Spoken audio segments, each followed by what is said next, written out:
ऐसी हालत है इस वक्त देश में कि जिनका शिक्षा से कोई संबंध नहीं है वो शिक्षा मंत्री, जिन्होंने कभी किचन में पैर नहीं रखा वो खाद्य मंत्री बने हुए। जब नहीं वो खाद्य मंत्री होंगे क्यों? उनकी योग्यता यह है कि वो 10 दफा जेल में गए। कुछ समझ में नहीं आता। 10 दफे जेल में जाने से किसी को डॉक्टर बनाइएगा, 10 दफे जेल में जाने से कोई सर्जन बन जाएगा, लेकिन 10 दफा जेल में जाने से वो मंत्री बन सकता है। मंत्री क्या सबसे अयोग्य काम है? इसके लिए कोई योग्यता की जरूरत नहीं। इस वक्त हिंदुस्तान में अगर चपरासी भी होना हो तो एक विशेष योग्यता की जरूरत है, लेकिन प्रधानमंत्री भी मुल्क का होना हो तो किसी योग्यता की कोई जरूरत नहीं। सबसे अयोग्य काम जिसके लिए शिक्षित होने की, योग्य होने की, किसी तरह के विशेष ज्ञान की कोई जरूरत नहीं है, वो राजनीति।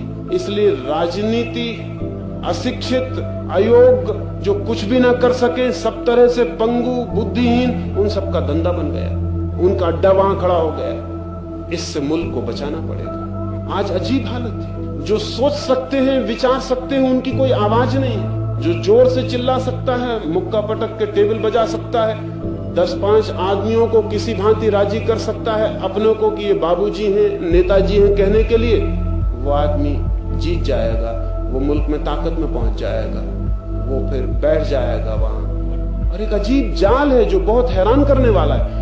दिल्ली में मैं होता हूं तो देख के बड़ी हैरानी होती।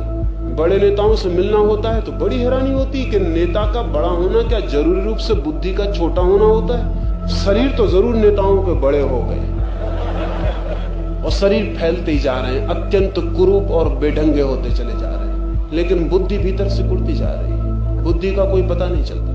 एक बड़े नेता के घर में मैं मेहमान था तो उन्होंने कहा कि मैं गाय का ही दूध पीता हूँ, भैंस का नहीं पीता। मैंने कहा क्या हुआ?